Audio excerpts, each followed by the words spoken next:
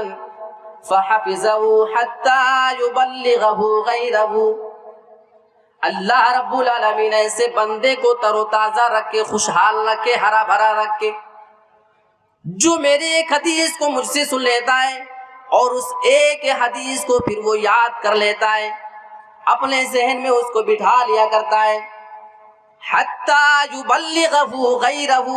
یہاں تک کہ اس حدیث کو دوسروں تک پہنچا دیا کرتا ہے۔ سننے کے بعد آپ کو یاد کر لینا ہے اور یاد کرنے کے بعد اسے دوسروں تک پہنچا دینا ہے۔ تین سٹیج ہے، سنیں، یاد کیجیے اور اس کے بعد دوسروں تک پہنچا دے۔ آپ کو دعا اللہ کے رسول کی یہ ہے کہ اللہ تجھے خوشحال رکھے، اللہ تجھے ہرا بھرا رکھے، تجھے کبھی کوئی مصیبت نہ آئے، تو ہمیشہ سلامت رہے۔ یہ رسول کی دعا ہمارے اور آپ کے لیے ہے۔ اگر ہم دین کا علم حاصل کر لیتے ہیں تو ہر آدمی کے حصے میں یہ دعائیں نہیں آنے والی ہیں رسول کی۔ اور جانتے ہیں آج کل لوگ، ہاں جہاں میں نے ابھی بات پیش کی اس کے دونوں پہلو ہیں، دنیاوی تعلیم جہاں ضروری ہے تو دینی تعلیم بھی ہمیں یہ دونوں چیزوں کو لے کر کے چلنے کی ضرورت ہے. اس کا یہ مطلب نہیں کہ اگر کوئی دنیا کی تعلیم حاصل کر لیا تو اس کے سامنے اب دین کے عالم کی کوئی ویلو نہیں ہے, اس کے سامنے حافظ قرآن کی کوئی اہمیت نہیں ہے. بات ایسی نہیں ہے. آئیے اللہ کے رسول کی ایک اور حدیث دیکھ لیتے ہیں. وہ قیامت کا دن ہوگا جہاں پہ سبھی لوگ ذلت میں پڑے ہوئے ہوں گے, کوئی کسی کو پہچاننے والا نہیں ہوگا, کوئی کسی کی جانب نظریں اٹھا کر کے دیکھنے والا نہیں ہوگا, کسی کو کوئی شان و شوکت کا اندازہ نہیں ہوگا کہ ہم کون ہیں, اور نہ کوئی کسی کی شان و شوکت کے بارے میں جانے گا. یقال لصاحب القرآن, ایک حافظ قرآن کو لایا جائے گا اور اس حافظ قرآن سے یہ کہا جائے گا اقرأ ورتقی ورتل کما کنت ترتل فی الدنیا. حافظ قرآن کو بلایا جائے گا اور اس بندے سے کہا جائے گا اقرأ, اے میرے بندے تو قرآن کو پڑھنا چالو کر, ورتل, اور تو قرآن کو آہستہ آہستہ پڑھتے جانا, ورتقی, اور تو بلندیوں کے اوپر چڑھتا چلا جا. اور تیری آخری منزل کہاں پہ ہوگی؟ فَإِنَّ مَنزِلَتَكَ عِنْدَ آخِرِ آیَةٍ تَقْرَؤُهَا, جہاں پہ تو قرآن پڑھنا ختم کرے گا, جہاں پہ تو اسٹاپ لے گا, جہاں پہ تیرا قرآن ختم ہوگا, وہی تیری آخری منزل ہوگی. تو آرام سے پڑھنا, بہت ہی زیادہ اسپیڈ کے ساتھ اگر تو قرآن کو پڑھے گا تو ہو سکتا ہے کہ تو بہت ہی زیادہ اونچائی پہ نہ جا سکے. اللہ اس کو بہت بلندی پر لے کر کے جانا چاہے گا, لہٰذا کہے گا کہ دیکھ ذرا آرام کے ساتھ پڑھنا تاکہ زیادہ بلندی تجھے مل سکے. یہ نصیبہ ہر ایک کا نہیں ہو سکتا ہے. لیکن اسی حافظ قرآن کو آج دنیا کے لوگ کس نظر سے دیکھتے ہیں؟ کوئی صاحب اپنی دکان اپنے آفس میں بیٹھے ہوئے ہیں اور کوئی حافظ کوئی عالم صاحب چلے جائیں اور ان کا آدمی جا کر کے بولے کہ دیکھو فلاں عالم صاحب آپ سے ملنے آئے, پھر دیکھو جواب کیا ملتا ہے, کون ہے؟ اچھا وہ حافظ صاحب ہے. وہ ٹھیک ہے بول تو بیٹھے, آدھا گھنٹہ 1 گھنٹہ ویٹ کرے, جب میں فری ہوتا ہوں تو نکل کر کے ان سے میں ملوں گا. یہ ہمیں جواب ملتا ہے. لیکن اسی آدمی کو آپ ابھی جا کر کے بتائیں کہ فلاں ڈاکٹر صاحب آئے, فلاں انجینئر صاحب, فلاں آفیسر ہے, ہاں وہ 1 منٹ, جسٹ اپنے سارے کام کو چھوڑ کر کے 5 سیکنڈ کے اندر وہ باہر نکل جائیں گے اس آدمی سے ملاقات کے لیے. یہ اہمیت ہے ایک حافظ قرآن کی اور ایک دنیاوی دار تعلیم یافتہ آدمی کی. میرے پیارے ساتھیوں, حقیقت یہ ہے کہ حافظ قرآن کا مقام اتنا بڑا ہے کہ اسے سمجھنے کے لیے پوری کائنات میں جو سب سے بڑی ہستی ہو سکتی تھی جناب محمد رسول اللہ کی, اس نے سمجھا ہے. اور اس پوری دنیا کو جلانے والی جو ذات ہے, جو اللہ کی ذات ہے, وہی اس حافظ قرآن کے مقام کو سمجھ سکتی ہے. تم نہ سمجھے ہو نہ اس کو کبھی سمجھو گے, اور تمہاری ویلو کیا ہے کہ حافظ قرآن کو اس کا مقام دے سکو. اسی بنا پہ اللہ رب العالمین اس کو قیامت کے دن بلائے گا اور کہے گا اتنی بلندی پر تو چڑھتے چلا جا کہ سارے لوگوں کی نظر جاتے جاتے جہاں پہ تھک جائے تجھے اتنا اونچا مقام دے دیا جائے گا. ایک اور حدیث بتاؤں, شاید اسی بات کو سن کر کے آپ کے دل میں اپنے بچوں کا حافظ قرآن بنانے کا جذبہ پیدا ہو جائے. اللہ کے رسول نے فرمایا کہ حافظ قرآن جانتے کس کے ساتھ ہوگا؟ الماہر بالقرآن مع السفرۃ الکرام البررہ. جو آدمی دنیا میں قرآن پڑھنے میں ماہر ہوگا, جو حافظ قرآن ہوگا, وہ آدمی قیامت کے دن کی لوگوں کے ساتھ رہے گا. مع السفرۃ الکرام البررہ, وہ آدمی قیامت کے دن بڑے معزز اور بزرگ جو چنندہ فرشتے ہیں ان کے ساتھ اس کا اٹھنا بیٹھنا ہوگا, اس کے ساتھ ان کا شمار ہوگا. ویسے تو فرشتے سبھی کے سبھی معزز ہیں, فرشتوں کا سبھی کا مقام اپنا اپنا اونچا ہے, لیکن ان میں بھی کچھ پوزیشن کے اعتبار سے, اس مقام کے اعتبار سے جو سب سے اونچے سب سے اعلیٰ ہوں گے انہیں کے ساتھ اس کا شمار کیا جائے گا. اب بتاؤ دنیا دار پڑھے لکھے آدمی کی اس حافظ قرآن کی سامنے کیا ویلو ہے, یہ حدیث ہمیں کلیئر کر کے بتاتی ہے. لیکن اس کا یہ مطلب نہیں ہے کہ جو آدمی قرآن کو بہت اچھا نہیں پڑھ سکا, جو کبھی حفظ نہیں کر سکا, جو کبھی عالم نہیں بن سکا, اس کے لیے محروم ہمارے رسول نے نہیں کیا ہے. اس کے لیے تو اللہ کے رسول نے دوہرے ثواب کا وعدہ کیا ہے, اور یہ حدیث تو ایسے لوگوں کو حوصلہ دلاتی ہے. والذی یقرأ القرآن, اور جو بندہ دنیا میں قرآن پڑھنا چاہتا ہے, ویتعتع فیہ, وہ قرآن کو پڑھتا ہے لیکن وہ اٹک اٹک کر کے پڑھا کرتا ہے. جب وہ قرآن کو پڑھتا ہے صحیح سے پڑھنا اس کو نہیں آتا ہے, وَيَتَعْتَوْ فِيهِ وَهُوَ عَلَيْهِ شَاقٌ، جب وہ قرآن پڑھتا ہے تو قرآن کا پڑھنا اس کے اوپر دشوار گزر رہا ہے، اس سے بڑی مشکل کا سامنا کرنا پڑتا ہے۔ اللہ کے رسول فرماتے ایسا آدمی جو دنیا میں قرآن پڑھنے کی کوشش کرتا ہے اور اٹک اٹک کے وہ پڑھا کرتا ہے، بھول جاتا ہے، پھر آیت کو ریپیٹ کرتا ہے، بار بار اس کو پڑھنے کی کوشش کرتا ہے لیکن وہ ہمت کو نہیں ہارتا ہے، اللہ کے رسول اس کا مقام بیان فرماتے ہیں لہو اجران، اے لوگوں کیا جانتے ہو اس آدمی کو ڈبل ثواب دیا جائے گا، اس آدمی کو اللہ رب العالمین دوہرا ثواب سے نوازے گا۔ ایک تو قرآن پڑھنے کی، دوسرے جو اس کے اوپر مشکل پڑ رہا تھا، اس کو گرا گزر رہا تھا، اس کے اوپر بار بار وہ پریکٹس اور کوشش کر کے پڑھ رہا تھا، لہو اجران، اس آدمی کو ڈبل ثواب دیا جائے گا۔ یہ ہے قرآن مجید جو کم پڑھے لکھوں کو بھی محروم نہیں کرتا ہے اور حافظ اور عالم کو بھی محروم نہیں کرتا، ان کا تو مقام ہی کچھ اور ہے۔ یہ صرف اور صرف اسلام دے سکتا ہے سبھی لوگوں کو انصاف کے ساتھ۔ اچھا، یہ علم دین کی اہمیت جو ایسی ہے نا کہ اگر کوئی بندہ اپنے آپ کو علم دین سے جوڑ لیتا ہے تو یہ سمجھ لیں کہ وہ آدمی جنت کے راستے پہ چلتے جا رہا ہے۔ اچھا، ابھی آپ سے پوچھا جائے کہ آپ کو جنت کا راستہ بتا دیا جائے تو آپ چلنا چاہو گے؟ ہر کوئی چاہے گا نا کہ فوراً سارا کام چھوڑ کر کے، پھر چاہے آپ کسی کو 1 کروڑ روپے کا پیشکش کر دیں کہ کروڑ لے لو رک جاؤ، تو نہیں رکنے والا وہ۔ رکیں گے؟ نہیں رکیں گے، ہم تو نہیں رکیں گے، نہ آپ رکیں گے۔ دنیا کی ساری دولت جنت کے سامنے بیکار ہے، اور ہو کیوں نہ، کیونکہ اللہ کے رسول کی وہ حدیث، آپ صحیح مسلم کی حدیث دیکھ لیں، حدیث قدسی ہے جس میں اللہ رب العالمین ارشاد فرماتا اسی جنت کے بارے میں، اعددت لعباد الصالحین، میں نے اپنے نیک بندوں کے لیے ایسی جنت تیار کر کے رکھی ہے، ما لا عین رأت، جسے کسی بھی آنکھ نے آج تک دیکھا نہیں ہے، ولا اذن سمعت، کسی بھی کان نے دنیا میں اس کے بارے میں آج تک نہیں سنا ہے، ولا خطر علی قلب بشر، اور کسی بھی آدمی کے دل میں اس کا وہم و گمان تک نہیں گزرا ہوگا۔ میں نے اپنے نیک بندوں کے لیے ایسی جنت تیار کر کے رکھی ہے۔ اب بتائیے کون کون جانا چاہتا ہے اس راستے پہ؟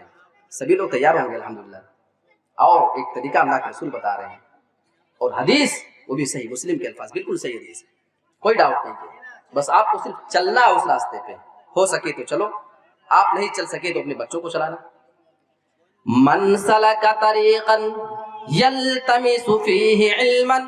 سہل اللہ لہ بہ طریقا الی الجنہ، جو آدمی ایسے راستے پہ چلتا ہے، دنیا میں وہ آدمی اس پہ علم حاصل کرنا چاہتا ہے، علم دین کا کوئی راستہ اگر تلاش کر کے چلنا چاہتا ہے، اس پہ چلنا شروع کر دیتا ہے، یلتمس فیہ علما سہل اللہ لہ بہ طریقا الی الجنہ، اللہ رب العالمین اس راستے کی وجہ سے، دین کے راستے پہ چلنے کی وجہ سے، اس علم دین کے حاصل کرنے کی وجہ سے اس آدمی کے لیے جنت کے راستے کو ہموار کر دیتا ہے، آسان بنا دیتا ہے، یعنی اس آدمی کے لیے پھر جنت کا راستہ ہموار اور آسان ہو جاتا ہے، وہ جنت کے اندر اس راستے سے چلا جائے گا۔ وہ راستہ ہے علم کا، اور اس کے اوپر عمل کرے اور اپنے آپ کو آپ جنتی بنانے کی کوشش کریں۔ ایک اور حدیث بہت کام کی سناتا ہوں، دیکھیں، صحیح مسلم کے الفاظ ہیں، اور اس حدیث کے اندر تو اتنی زبردست باتیں، اور میں آپ کو کچھ بڑے اہم پوائنٹ بتاؤں گا، اور ایسے ایسے حالات میں نے اس دنیا میں دیکھے ہیں، فوراً مجھے یہ حدیث یاد آئی، اللہ، مطلب دل اندر سے رونے لگتا ہے کہ یہ ایسی بھی حالات آ سکتے ہیں جس کے بارے میں ایک آدمی کبھی تصور بھی نہیں کر سکتا ہے۔ پہلے وہ حدیث آپ سن لیں، اللہ کے رسول جناب محمد رسول اللہ فرماتے ہیں کہ ایک آدمی جب مر جاتا ہے تو اس کے عمل کا سلسلہ ختم ہو جاتا ہے، اذا مات الانسان انقطع عنه عمله، جب انسان مر جاتا ہے اس کے عمل کا سلسلہ ختم ہو جاتا ہے، وہ نیکیاں نہیں کرتا ہے، الا من ثلاثۃ، ہاں مگر 3 ایسی چیزیں کہ ان 3 چیزوں کی وجہ سے مرنے کے بعد بھی اس کا ثواب اس آدمی کو ملتا رہے گا۔ کون سے ایسے اعمال ہیں کہ آپ کے مرنے کے بعد آپ کو اس کا ثواب ملتا رہے؟ ابھی دنیا میں ہم زندہ ہیں، نماز پڑھیں گے ثواب ملے گا، روزہ رکھیں گے ثواب ملے گا، زکات دیں گے ثواب ملے گا، صدقہ کریں گے تو ہم کو ثواب مل جائے گا،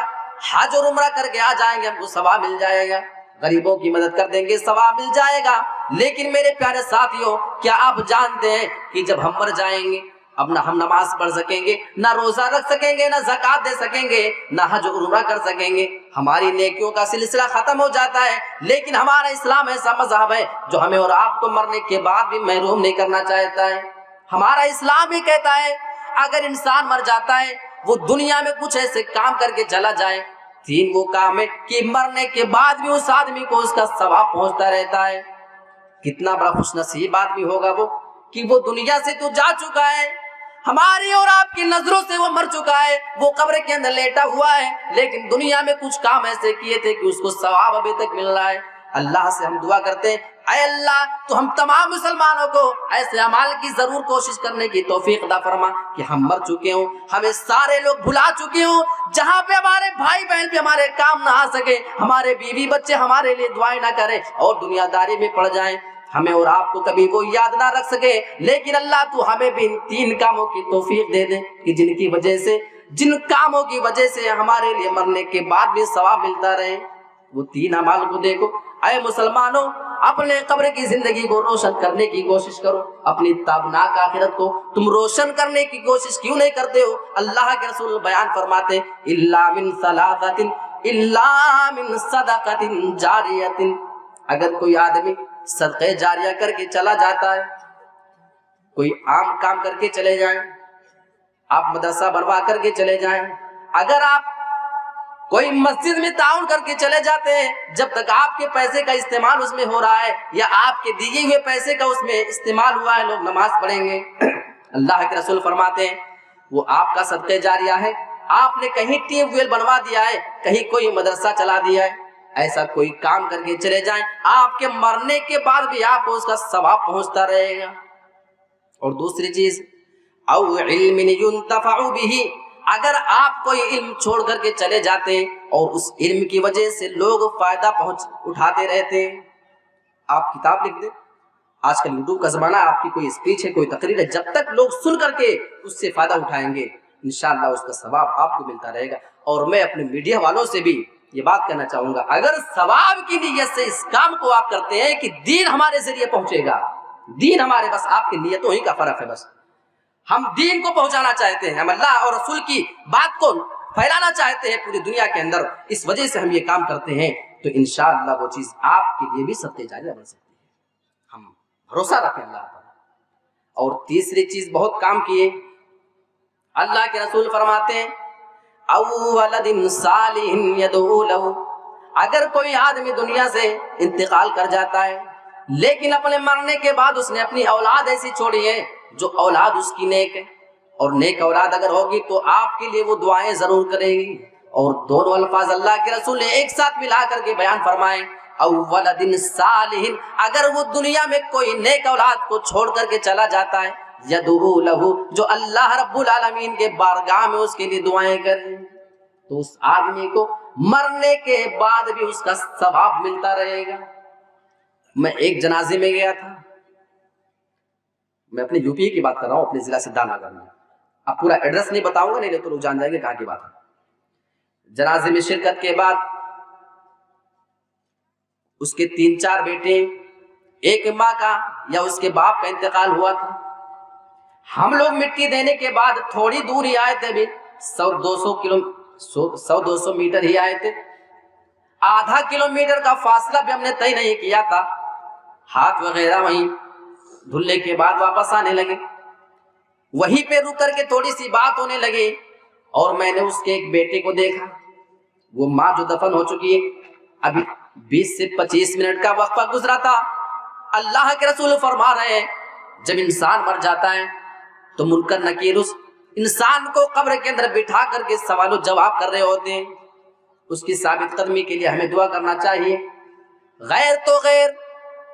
ہم اور آپ اپنی اولادوں کو ایسا چھوڑ کر کے جا رہے ہیں، جب یہ منظر میں نے اپنی آنکھوں سے دیکھا تھا، اللہ کی قسم مجھے یہی حدیث وہاں پہ یاد آئی، او ولد صالح يدعو له، اگر کوئی نیک اولاد کو چھوڑ کر کے چلا جاتا ہے تو اس کی اولاد اگر اس کے لیے دعائیں کرے گی، اللہ رب العالمین سے اگر اپنے والدین کے حق میں وہ دعائیں کرے گی تو اللہ اس کے لیے آسانی پیدا فرمائے گا، اس کا ثواب اس آدمی کو پہنچتا رہے گا۔ لیکن یہاں پہ منظر کچھ اور تھا۔ میں نے اس آدمی کو دیکھا جو بالکل نوجوان ہے، ہٹا کٹا ہے، اس کی بوڑھی ماں کا انتقال ہو چکا تھا۔ ہم لوگ کھڑے یوں ہی باتیں کر رہے تھے اور تھوڑی ہی دیر میں سب سے پہلے وہ آدمی جانتے ہیں کیا باتیں کرنے لگا؟ کھیتوں کی فصل دیکھو، وہاں کی فصل ذرا اچھی آئی ہے اور یہاں کی فصل خراب دکھ رہی ہے۔ وہ کھیتوں کی بات کر رہا ہے کیونکہ اس کے والدہ نے، اس کے والد نے اس کو دنیا داری تو سکھا دیا تھا لیکن دین کی کوئی تعلیم ہی نہیں دیا تھا، اسے بتایا ہی نہیں کہ دینی چیز کیا ہوتی ہے، دینی مزاج کیا ہوتا ہے میرے پیارے ساتھیوں۔ اور اتنا ہی نہیں، آگے کا جو منظر تھا میرا روکٹا کھڑا ہو جاتا ہے۔ اللہ کے رسول جناب محمد رسول اللہ کی یہ حدیث مجھے وہیں پہ یاد آئی۔ وہ آدمی اپنی جیب سے سگریٹ کی ایک ڈبی نکالتا ہے، سگریٹ اپنے منہ پہ لگاتا ہے۔ ابھی 20 سے 25 منٹ کا وقفہ گزرنے پایا تھا لیکن وہ نوجوان وہیں پہ سگریٹ نکال کر کے اس کو ماچس سے جلا کر کے دھوئیں اڑا رہا ہے۔ میرے پیارے ساتھیوں، کہاں گئی رسول کی وہ حدیث، اولد صالح یدعو لہ، اگر تم کوئی نیک اولاد اپنے پیچھے چھوڑ کر کے چلے جاؤ گے وہ تمہارے لیے دعا کرے گی۔ اگر اللہ رب العالمین کے دربار میں وہ ہاتھ اٹھا کر کے تمہارے لیے دعائیں کریں گے، یدعو لہ، جب وہ دعائیں کریں گے تو تمہارا جب بیٹا تمہارے لیے وہ دعائیں کرے گا تو اس کا ثواب اللہ رب العالمین تم کو دے گا، اس دعا کی وجہ سے اللہ تمہارے عذاب کے اندر تخفیف فرمائے گا۔ پھر کیا فائدہ ایسے اولادوں کا؟ اسی بنا پہ شاید آپ قرآن اٹھا کر کے دیکھیں، اللہ نے بہت سارے نبیوں کی اولاد کی دعائیں وہاں پہ بتائی ہیں کہ فلاں فلاں نبی نے دعائیں ہم سے کیا تھا اپنی اولاد کے لیے، لیکن کسی بھی نبی نے صرف یہ دعا نہیں کیا تھا کہ اے اللہ تو مجھے اولاد دے دے، بلکہ جب دعا کیا تھا رب ہب لی من الصالحین، اے رب اگر تو ہمیں اولاد دے تو نیک اولاد ہم کو چاہیے۔ اولاد ہونا یہ ضروری نہیں بلکہ اولاد کا نیک ہونا ضروری ہے میرے پیارے ساتھیوں، ورنہ وہی اولاد ہمارے لیے وبال جان بن کر کے رہ جاتی ہے۔ تو یہ صحیح مسلم کی حدیث، آپ اس کو گرہ باندھ کر رکھ رہے کہ آپ اپنی اولاد کو نیک بنائیں، ورنہ یہ آپ کی اولاد بھی ہو سکتی ہے جو آپ کے مرنے کے آدھے گھنٹے کے بعد اسے اپنے نشہ پہ کنٹرول نہیں ہوگا اور اسے تمباکو اور پان گٹکے اور سگریٹ سے فرصت نہیں ہوگی، آپ کی قبر کے پاس وہ دھڑلے کے ساتھ بغل میں کھڑے ہو کر کے راکھی اور دھویں اڑاتا ہوا نظر آ جائے تو کوئی حیرت کی بات نہیں ہے، کیونکہ آپ اس کو دین کے علم سے دور کر رہے ہیں۔ تو یہ دین کا علم آپ کو آپ کے مرنے کے بعد بھی ثواب دیتا ہے۔ امام بخاری رحمۃ اللہ علیہ کے بارے میں اگر بات نہ ہو تو علم کی بات کرنا بیکار ہے۔ آج جب بھی پوری دنیا میں ان کا نام لیا جاتا ہے تو ان کے نام کے سامنے بڑے احترام کے ساتھ ہم رحمۃ اللہ علیہ لگاتے ہیں۔ اللہ کی کروڑوں رحمتیں ہوں ان کے اوپر۔ یہ بات صرف اس بنا پہ ہے کہ انہوں نے جو علمی خدمت انجام دیا ہے پوری دنیا اس کو فراموش نہیں کر سکتی۔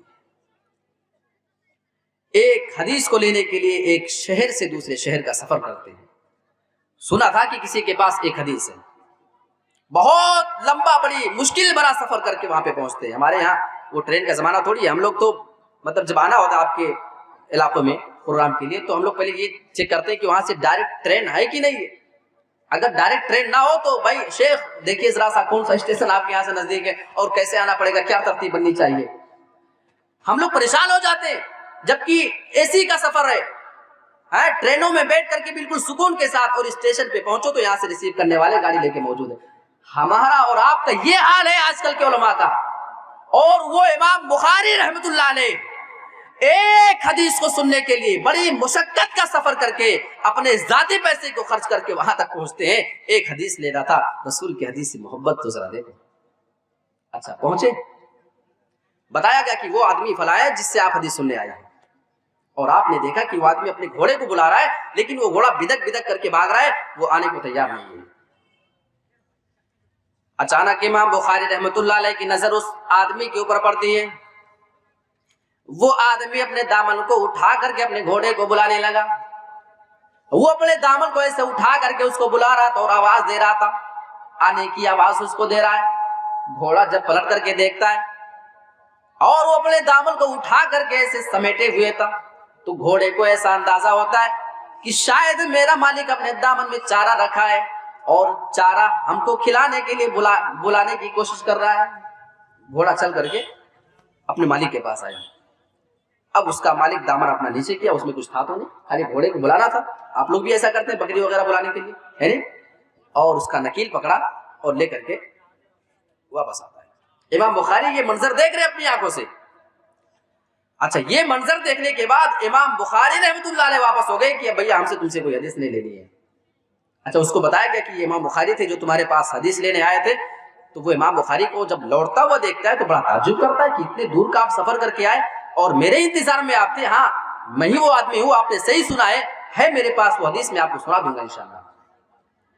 امام بخاری رحمۃ اللہ علیہ جواب دیتے ہیں, اب مجھے تم سے کوئی کام نہیں ہے,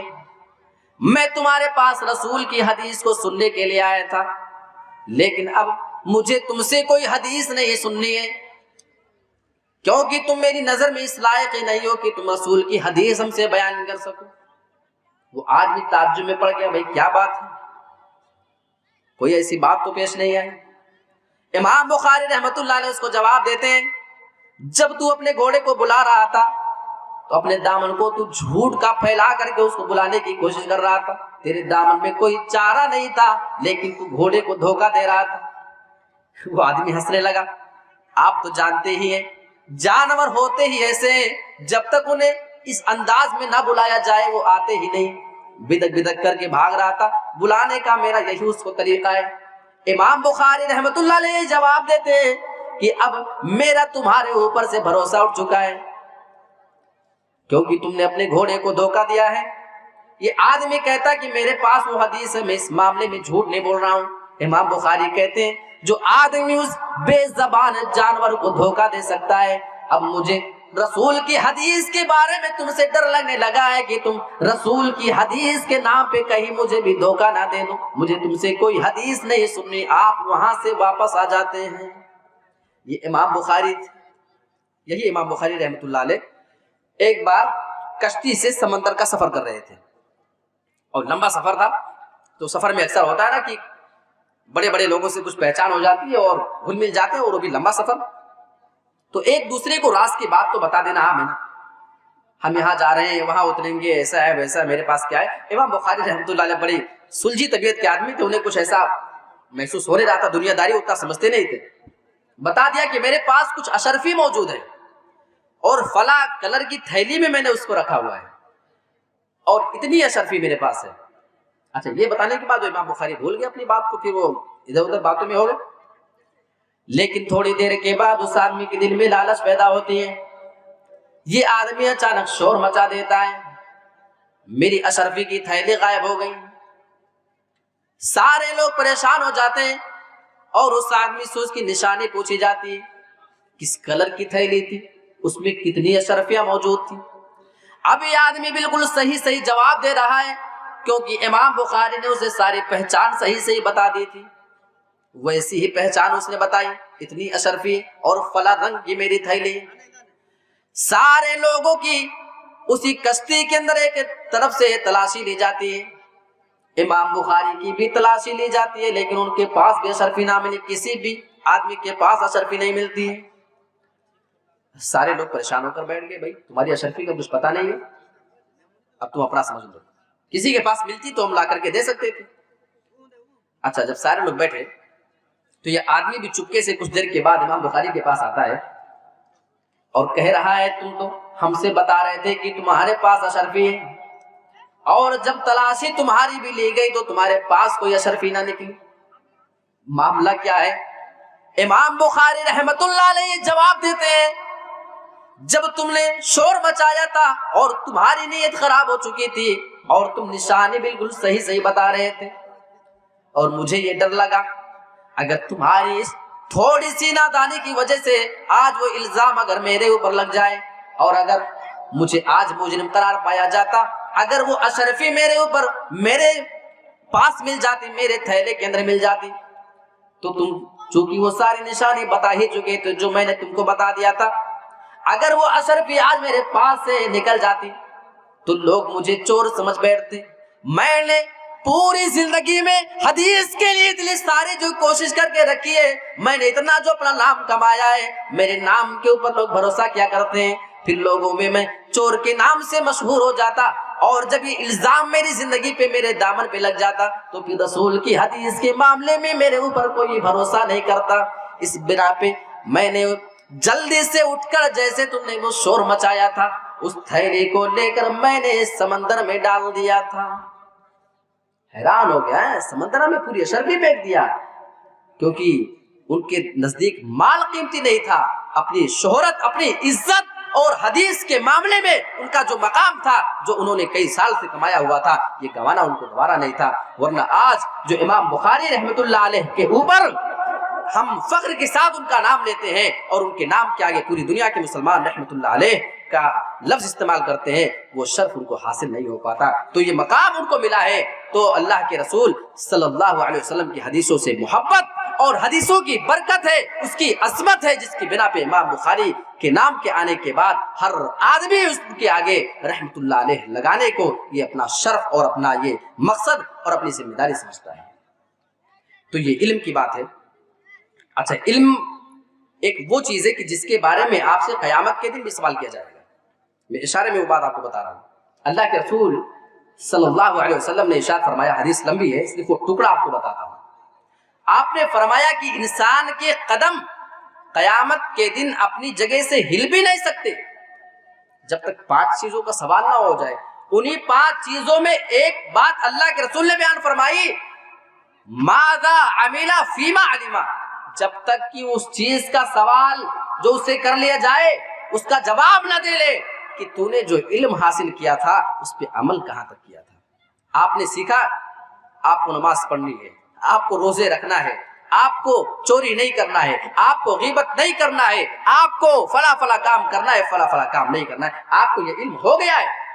اب اگر اس علم کے مطابق آپ عمل نہ کریں اس کے بارے میں آپ سے سوال کیا جائے گا, اور جب تک آپ اس کا جواب نہ دے لیں, اللہ کے رسول نے فرمایا لا تزول قدم ابن آدم یوم القیامہ حتی یسأل, ان سوالوں کا جواب جب تک آپ نہ دے لیں آپ کے پیر دونوں اپنی جگہ سے قیامت کے دن ہل بھی نہیں سکیں گے. ادھر ادھر جانا تو یہ بڑی دور کی بات ہے. اچھا, علم کی جو فضیلت ہے, اس علم کی بنا پہ اللہ کے رسول نے مار بھی کھائی ہے. ہم علماء کے لیے کتنا آسان کام ہے نا, آپ نے اسٹیج لگا دیا ہے, سامعین سامنے ہے, مائک ہے, ڈی جے ہے, دور دور تک آپ آواز پہنچا رہے. یہ دعوت کا کام ہمارے لیے کتنا آسان ہو چکا ہے. ذرا غور کرو وہ طائف کے منظر کو. اللہ کے رسول دعوت دینے جا رہے ہیں طائف والوں کو, اور اسی واقعے کو سنا کر میں اپنی بات کو ختم کر دوں گا. اور اس میں بہت بڑا ہمارے لیے جو پہلو ہے عبرت کا, وہ میں آپ کے سامنے رکھنا چاہتا ہوں. طائف والوں کو دعوت دینے کے لیے گئے, نہیں مانا. اللہ کے رسول کے پیچھے اوباش اور بدماش قسم کے لڑکوں کو لگا دیا, بڑے نوجوان ہٹے کٹے, پتھروں سے دوڑا کر کے مار رہے ہیں. ہمارے رسول ان کو دین کی تبلیغ کے لیے گئے تھے, بات کو ماننے سے انکار کر دیا, اور صرف ماننے پہ انکار کرنے پہ اکتفا نہیں کرتے ہیں بلکہ اللہ کے رسول کے پیچھے پتھر دے کر نوجوانوں کو لگا دیا گیا. اور اللہ کے رسول جناب محمد رسول اللہ کو پتھر اتنے زیادہ مارے جاتے ہیں, جو حدیث کے الفاظ ہیں, اللہ کے رسول کے پورے جسم سے خون نکل کر جوتے میں جمع ہو گیا, اور جمع ہونے کے بعد جب اللہ کے رسول اسے برداشت نہیں کر پاتے تو بے ہوش ہو کر کے گر پڑتے ہیں. اور میں آپ کو بتاتا چلوں, ہمارے رسول کوئی کمزور انسان نہیں تھے, ہمارے رسول کوئی دبلے پتلے انسان نہیں تھے, بلکہ اتنے زیادہ طاقتور تھے. کوئی بھی بڑی سے بڑا پہلوان ان کے سامنے کھڑا ہونا گوارا نہیں کرتا تھا. کھلے میدان میں کسی آدمی کی مجال نہیں تھی کہ اللہ کے رسول کے سامنے مقابلے کے لیے نکلے. سوچو اتنا طاقتور نبی ہے. اب میں آپ کو اتنا بتا دوں تو آپ اللہ کے رسول کی طاقت کے بارے میں سمجھ سکتے ہیں.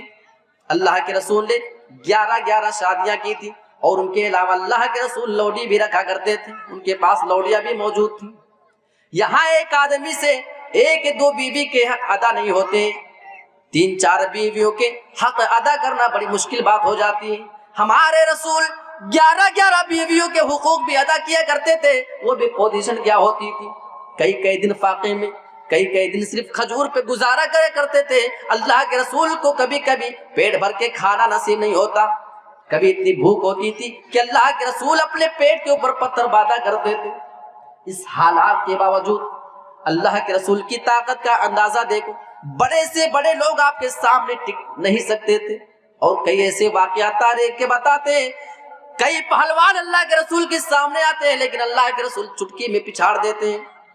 میں بتانا یہ چاہ رہا ہوں کہ ہمارے رسول جسمانی طور پہ بڑے طاقتور تھے اور ذہنی طور پہ بڑے طاقتور، لیکن طائف کی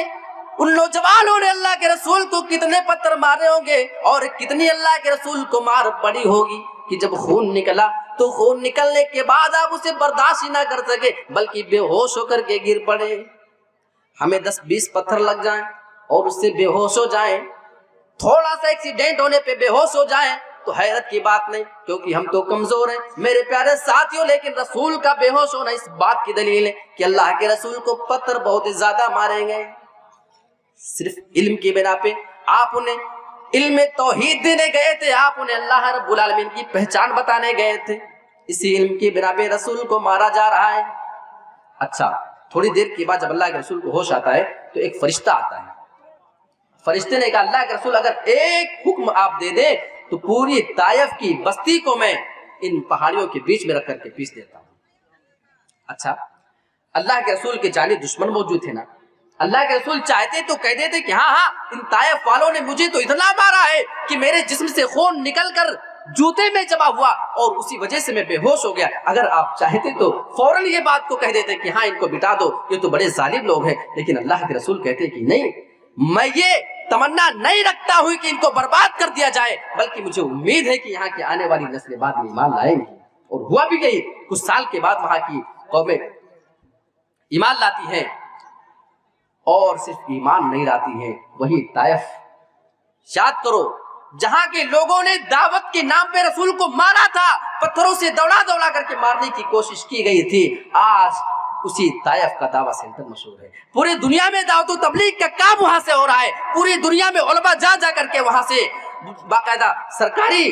حکومت وہاں کی دعوت کا کام کروانے پہ کتنا دنیا میں کام کر رہی ہے کہ اللہ کے رسول کی اسی دعا، اسی پتھروں کے مار کھانے کا اثر نظر آ رہا ہے۔ اللہ اکبر، دعویٰ سینٹر اگر کہیں کا سب سے زیادہ مشہور نظر آتا ہے تو طائف ہے،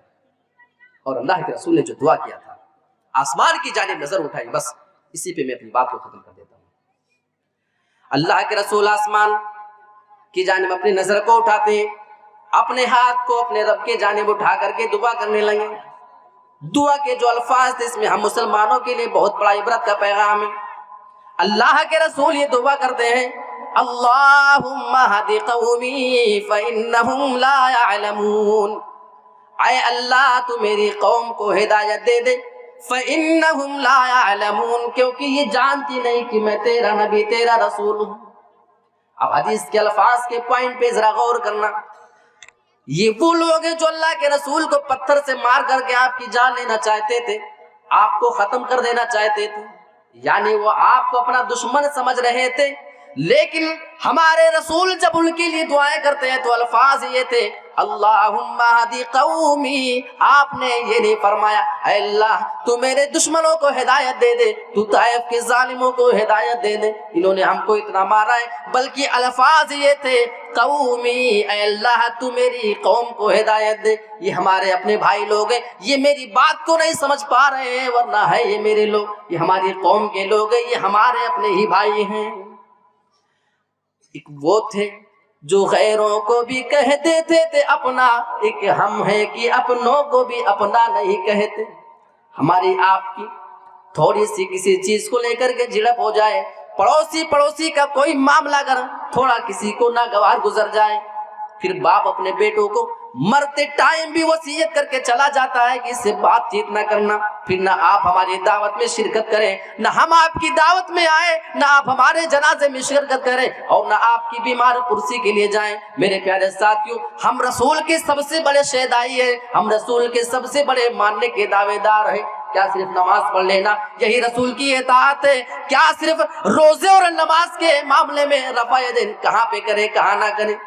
نیت نماز میں کہاں باندھیں، کتنا پیر سٹائیں کتنا خالی رکھیں، کیا اسی معاملے میں ہمارے رسول ہمارے لیے نمونہ بن کر کے آئے تھے؟ قرآن تو یہ کہہ رہا ہے لقد کان لکم فی رسول اللہ اسوۃ حسنہ، اے مسلمانوں جب رسول کو میں نے تمہارے درمیان بھیج دیا ہے تو رسول کی پوری زندگی تمہارے لیے آئیڈیل اور نمونہ ثابت ہوتی ہے۔ رسول کے معاملات بھی ہمارے لیے نمونہ ہے، کیونکہ اشارہ ہو چکا ہے اور شیخ محترم بھی تشریف لا چکے ہیں۔ اللہ رب العالمین سے ہم دعا کرتے ہیں کہ پروردگار ہم تمام مسلمانوں کو اپنے بچوں کی علم کی بیداری پیدا کرنے کی توفیق عطا فرما، ہمیں دینی تعلیم کے ساتھ ساتھ اپنے بچوں کو دنیاوی اور عصری تعلیم کے میدان میں بھی آگے رکھنے اور اس معاملے میں ان کی ذہنیت بنانے اور ذہنیت سازی کرنے کی توفیق عطا فرما، اور رسول کی زندگی سے، رسول کی سیرت سے جو اچھے پہلو ہمیں سیکھنے کو ملتے ہیں پروردگار ہمیں اس میں غور و فکر کر کے اس پر عمل کرنے کی توفیق عطا فرما، آمین۔ وآخر دعوانا ان الحمد للہ رب العالمین، والسلام علیکم ورحمۃ اللہ وبرکاتہ۔